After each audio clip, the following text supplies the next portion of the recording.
नमस्ते नमस्ते नमस्ते, मेरा नाम है सम्राट गौर और आप देख रहे हैं सम्राट गौर यूट्यूब चैनल को। तो गाइस, आज मैं आपके काफी सारे मिथ्स के ऊपर जवाब देने वाला हूं, यानी कि जो आपके दिमाग में मिथ बने हुए हैं उनको क्लियर करने वाला हूं। ऐसे कई सारे पॉलिटिकल मिथ्स हैं जिनको आप जाने या फिर अनजाने में सत्य मानते हो, जैसे कि क्या वीर सावरकर ने सच में कभी माफी मांगी थी? क्या हमारे BR अम्बेडकर साहब जय भीम और जय भीम वाली कॉन्स्पिरेसी पे भरोसा करते थे? क्या कोविड के टाइम सच में इस देश में किसी भी व्यक्ति की मृत्यु ऑक्सीजन की कमी से नहीं हुई थी? क्या इस देश में सही में कोई माइनॉरिटी एग्जिस्ट करती है? इस तरीके के कई सारे सवाल है जिनके जवाब आज की इस वीडियो में आपको मिलेंगे। तो इस वीडियो को जरा सा भी स्किप मत कीजिएगा। आइए शुरू करते हैं। चलो भाई। तो सबसे पहला सवाल, क्या वीर सावरकर ने सच में अंग्रेजों से माफी मांगी थी? तो इसका जवाब है नहीं नहीं नहीं नहीं। अरे भाई, पिटीशन फाइल करने में और अपॉलॉजी मांगने में बहुत बड़ा अंतर होता है, ठीक वैसा ही जैसा कि एक याचिका लगाने में और माफीनामा लिखने में। और सिंपल भाषा में समझो, अगर तुम्हारे ऊपर कोई केस हो जाता है उसके लिए तुम कोर्ट में जाके पिटीशन फाइल करोगे या फिर सीधा माफीनामा दे दोगे? पिटीशन यानी कि याचिका ही लगाओगे ना, अपॉलॉजी तो नहीं दोगे, माफी तो नहीं मांगोगे। यही अंतर है, यही अंतर है वीर सावरकर जी वाली थ्योरी में। जी हाँ, जो इन लोगों ने बना रखी ना आज की डेट में, हमारे वीर सावरकर ने अपॉलॉजी नहीं मांगी थी बल्कि पिटीशन फाइल की थी। आई बात समझे? आई होप सो आ गई होगी यार। एक बार खुद सोचो, अंग्रेज खुद कहते थे कि यहाँ पे जितने भी कैदी बंद है, ये काला पानी की सजा काट रहे हैं, सबके सब दुखी हैं, कहीं ना कहीं सबके चेहरे पे गिल्ट है, लेकिन वीर सावरकर अकेले जिनके चेहरे पे ना गिल्ट है ना ही वो दुखी है। ये बात मैं नहीं कह रहा हूँ, ये अंग्रेज खुद कहा करते थे। इनफैक्ट वीर सावरकर की इतनी ज्यादा इज्जत क्यों की जाती है ये जानते हैं आप? जब वीर सावरकर को काले पानी की सजा सुनाई गई थी तो उन्होंने अपनी पिटीशन में पता सबसे ज्यादा क्या मेंशन किया था कि मुझे, जी हाँ, मुझे वीर सावरकर को यहाँ पे रहने दो, यहाँ मैं सजा भुगत लूंगा, लेकिन ये जितने लोग हैं जो मेरी वजह से या मेरे जैसे हैं इस जगह पे बंद है, काला पानी की सजा भुगत रहे हैं, उनको रिहा कर दो। आपको रखना है मुझे रख लो, लेकिन इन लोगों को रिहा कर दो, क्योंकि ये ऐसी जिंदगी नहीं जी पाएंगे, ना ये डिजर्व करते हैं इस तरीके की जिंदगी को जीना। ये बात वीर सावरकर ने अपने पिटीशंस में लिखी थी। और आपको पता है कि काला पानी की सजा क्या होती थी? काले पानी की सजा इतनी घटिया सजा होती थी कि अगर आज की डेट में किसी को मिल जाए तो वो सबसे ज्यादा क्रूरलिटी होगी। काले पानी की सजा में अपराधी को एक छोटे से केज में बंद कर दिया जाता था, एक बहुत छोटे से केज में, जिसमें दिन कब होता है रात कब होता है किसी को पता नहीं होता था। आपको बाथरूम से लेके विष्ठा तक उसी केज में करना होता था और वहीं आपको खाना खाना होता था। इतनी घटिया जिंदगी होती थी वो 2x2 के कमरे में। आपको पत्थर पे सोना पड़ता था और ओढ़ने के लिए आपको कुछ नहीं दिया जाता था। इनफैक्ट आपको जो खाना दिया जाता था, मैं उस समय की बात कर रहा हूँ, कैदियों को जो खाना दिया जाता था उसमें कीड़े और मकोड़े होते थे। आप समझ रहे हैं कितनी गंदी स्थिति में वहां पे हमारे लोगों ने रहा। हमारे जो स्वतंत्रता सेनानी है उन लोगों ने किस तरीके की परिस्थिति को झेला। वीर सावरकर जैसे जो सैनिक थे ना, उन्होंने रियल में प्रताड़ना झेली है। वो किसी अमीर खानदान से नहीं आते थे, ना ही राजनेता थे कि उनको हाउस अरेस्ट होता था उन्हीं के बंगले में। और गाइस, इसमें एक और फैक्ट इंक्लूड करना चाहूंगा। अहमदुल्ला खान हो गए, राम प्रसाद बिस्मिल हो गए, वीरेंद्र कुमार हो गए, ये बड़े नाम आपने जाहिर सी बातें बहुत लोगों के मुंह से सुने होंगे। इन लोगों ने जो पिटीशन फाइल की थी ना अपने आजाद होने, सेम वैसी की वैसी पिटीशन फाइल की थी वीर सावरकर ने। मतलब सारे लोगों ने एक साथ पिटीशन फाइल की थी। लेकिन आज की डेट में आपको इनको ट्रोल करते हुए कोई नहीं देखेगा। क्यों? क्योंकि वीर सावरकर जो है उनकी आइडियोलॉजी को आज एक पॉलिटिकल पार्टी फॉलो कर रही है, और यही रीजन है उनसे हेट करने का। एक स्वतंत्रता सेनानी से हेट करने का रीजन सिर्फ और सिर्फ पॉलिटिकल पार्टी है, दैट्स इट। अभी भी आपको ये बातें मजाकी लग रही होंगी, आपको इस शक्ल समझ में नहीं आएगा। इसका रीजन है ये कि अभी तक हमारे वीर सावरकर के ऊपर कोई मूवी नहीं आई है। जिस तरीके से संजू मूवी में संजय दत्त का बहुत ज्यादा स्ट्रगल दिखा दिया गया था ना, पिछली वीडियो में मैंने डिस्कस किया था कि बाला साहेब के जमाने में उनको किस तरीके से निकाला गया, उनके क्या पॉलिटिकल कॉन्टेक्स्ट थे, वो सब हटाओ। जिस तरीके से मूवी में दिखा दिया गया ना कि संजय दत्त को बहुत ज्यादा घटिया जेल में रहना पड़ता था, खाने नहीं मिलता था, तुमने एक देख लिया, विजन के रूप में देख लिया, तुमने अपने माइंड में ये बात बना ली कि हाँ इसको ऐसी ही सजा मिली होगी जैसा उन्होंने दिखा दिया पर्दे पे, तुम मान लेते हो, तुम्हें वहां इमोशनल टच हो जाता है। लेकिन जब मेरे जैसे लोग बोलेंगे तो आपकी पॉलिटिकल आइडियोलॉजी इतनी ज्यादा बर्बाद हो चुकी है कि आपको एक न्यूट्रल आदमी, एक बायस्ड आदमी और एक स्वतंत्रता सेनानी, इन तीनों चारों में कोई अंतर नहीं दिखेगा। खैर, तो मेरे को वीर सावरकर के बारे में आपको इतना ही बताना था। अगर आपको ये बात समझ में आई है तो बहुत अच्छी बात है, नहीं आई तो चलिए दूसरे फैक्ट पे चलते हैं। तो मैं बताना चाहूंगा, इस देश का जो न्यायालय है, जो सबसे बड़ी ऑर्गेनाइजेशन है, जो सबसे ज्यादा अनबायस्ड है कहने को, उस ऑर्गेनाइजेशन में जो हेड होते हैं जिनको हम जज भी कहते हैं, वो 1947 से लेकर 2020 के बीच हमारे देश में जितने भी जजेस आए सुप्रीम कोर्ट और हाई कोर्ट में, वो 200 से 250 फैमिलीज में से ही आए हैं। नेपोटिज्म। जी हाँ, नेपोटिज्म। 250 से 300 फैमिली है इस देश में जो डिसाइड करती हैं कि इस बार का सुप्रीम कोर्ट का जज कौन होगा और हाई कोर्ट का कौन होगा। मात्र 200 से 250 फैमिलीज से आते हैं और लोग कहते हैं कि इसमें नेपोटिज्म नहीं चलता। कौन सी भर्ती हो रही है, एक बार तो दिखा ले। नहीं नहीं, कुछ ज्यादा नहीं बोलना,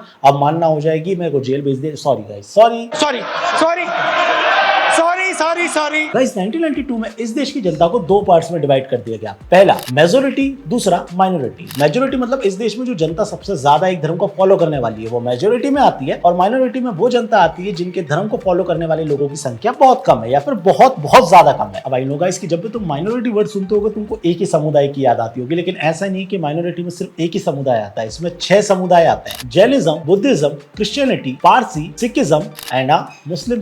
तो भाई 6 धर्म है जो माइनॉरिटी में आते हैं, तो इसलिए एक डिपार्टमेंट इसके लिए बनाया जाना चाहिए, ऐसा सरकार को लगता था, मुझे नहीं। सरकार ने इस चीज के ऊपर एक डिपार्टमेंट बनाया। उस डिपार्टमेंट का जो हेड रहा अभी तक, हाल फिलहाल चेंज कर दिया गया है, वो एक ही कम्युनिटी का रहा। 2016 से लेकर 2021 के बीच इस डिपार्टमेंट के पास 3 करोड़ के करीब की स्कॉलरशिप आई, जिसमें से 2.3 करोड़ लगभग 74% खर्च कर दिए गए सिर्फ एक ही समुदाय के ऊपर। और वो कौन सा है क्या है मुझे बताने की जरूरत नहीं। कहने को 6 रिलीजन आ रहे हैं, 6 माइनॉरिटी आ रही है, 6 कम्युनिटी आ रही है, लेकिन खर्चा सबसे ज्यादा किसके ऊपर हो रहा है? एक कम्युनिटी के ऊपर। इस डिपार्टमेंट का जो अब तक मिनिस्टर बने वो कौन बने? एक ही कम्युनिटी के। और इस देश में जो मेजोरिटी है उसके लिए कोई अलग से डिपार्टमेंट नहीं है, जबकि सबसे ज्यादा भुगत रही है कौन? मेजोरिटी।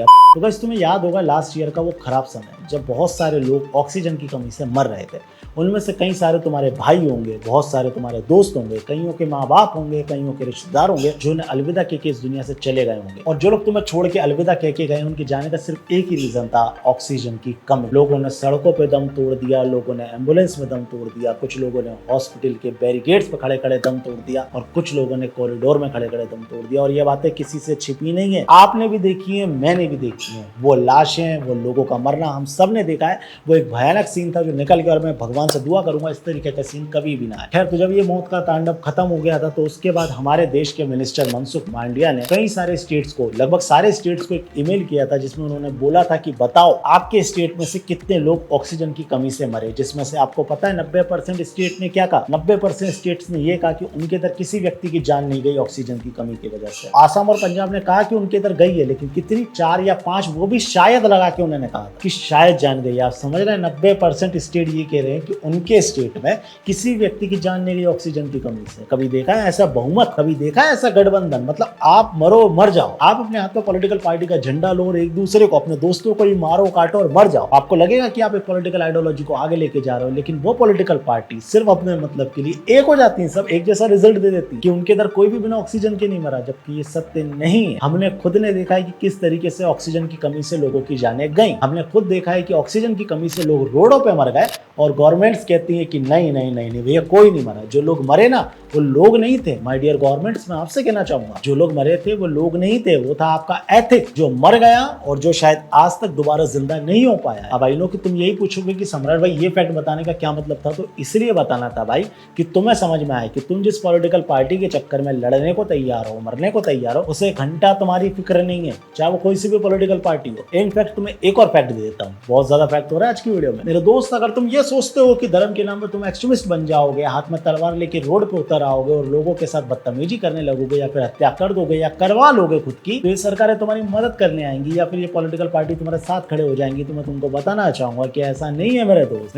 मैं तुम्हें बताना चाहूंगा कि सरकार के पास कोई डेटा नहीं है तुम्हारी हत्या का। मजाक लग रहा होगा, लेकिन ये मजाक नहीं है। कई नाम तो मुझे मेरे मुंह से याद है, कन्हैया लाल, हर्षा, निकिता, लावण्या, शुभम, डॉक्टर नारंग, रिंकू शर्मा, अरे बाप रे कितने नाम गिनाऊं मैं, मुझे मुंह से याद है। लेकिन गवर्नमेंट के पास ऐसा कोई डाटा नहीं है। जी हाँ, संसद में जब ये सवाल उठाया गया था कि लिंचिंग के चलते जिन लोगों की हत्याएं हो जाती हैं उसका डाटा क्या है, तो हमारे देश के होम अफेयर्स के जो मिनिस्टर है नित्यानंद राय, उन्होंने क्लियरली कहा था कि हमारे पास ऐसा कोई डाटा नहीं है जिसमें मेंशन हो कि इतने लोगों की हत्या, इतने लोगों की जान लिंचिंग के वजह से गई है, मॉब लिंचिंग के वजह से गई है या फिर किसी कम्युनल माइंडसेट की वजह से गई है। इस तरीके का कोई भी डाटा हमारे पास नहीं है। ये इस देश के मिनिस्टर नित्यानंद राय जी ने कहा था 2018 में। और हाँ, बताना चाहूंगा सरकारों के पास तुम्हारा डाटा नहीं है, लेकिन पॉलिटिकल पार्टीज के पास है। जब तुम एक्सट्रीमिस्ट बन के सड़कों पे उतरोगे, अपनी जान से हाथ धो बैठोगे, तो तुम्हारे मरने के बाद पॉलिटिकल रैली में तुम्हारे नाम जरूर गिनाए जाएंगे। क्यों? क्योंकि हमें वोट दो, अदरवाइज अगला नंबर तुम्हारा। यही काम बहुत लोग कर रहे हैं और ये तुम्हारे साथ भी हो जाएगा। मत बनो एक्सट्रीमिस्ट। हाथ जोड़ के विनती है, भरोसे मत रहो किसी गवर्नमेंट के। आई बात समझ में? तो मेरी हाथ जोड़ के विनती है, तुम इस देश के यूथ हो, तुम्हारा खुद का माइंड सेट है, समझो इस बात को, सही डिसीजन लो। तुम्हारी जिंदगी तुम्हारी हाथ में रहेगी, किसी और के हाथ में नहीं। चलिए अब आखिरी मिथ के ऊपर चलते हैं। क्या बाबा साहब भीमराव अम्बेडकर सच में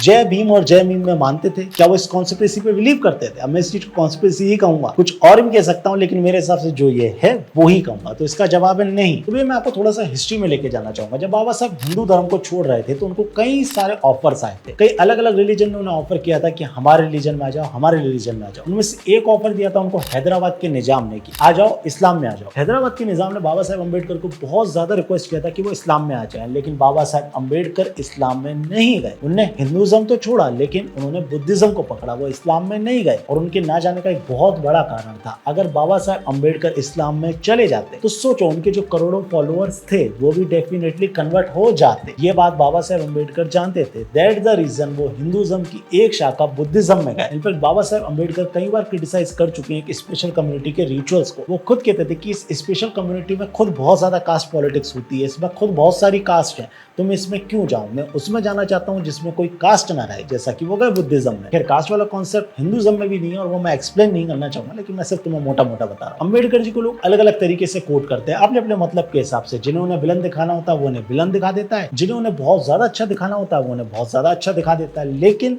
अम्बेडकर जी जो रियल में थे, जो वो थे, उसके ऊपर मेरी खुद की किताब आएगी और वो किताब जल्दी आपके सामने आएगी, क्योंकि अभी लिखना चालू है। जिस दिन वो किताब आएगी आपको पता चल जाएगा कि भीमराव अम्बेडकर जी कौन थे। कास्ट से बढ़कर धर्म होता है मेरे दोस्त, और धर्म से बढ़कर देश। इस तरीके की लाइनों के साथ वो बुक आपको मिलेगी। आई नो कि आज की ये फैक्ट वाली वीडियो आपको बहुत ज्यादा पसंद नहीं आई होगी। बहुत प्यारा प्यारा कंटेंट इसमें आता रहेगा। अगला कंटेंट थोड़ा सा रोस्टिंग वाला आने वाला है, पॉलिटिकल। अगर पसंद आ रही है वीडियोस तो लाइक करते रहो, सब्सक्राइब करके रख लो और बेल आइकन जरूर दबा देना, अदरवाइज तुमको नोटिफिकेशन नहीं मिलेगी। तो भैया बाकी तो सब सही है, बोलिए मेरे साथ नमस्ते।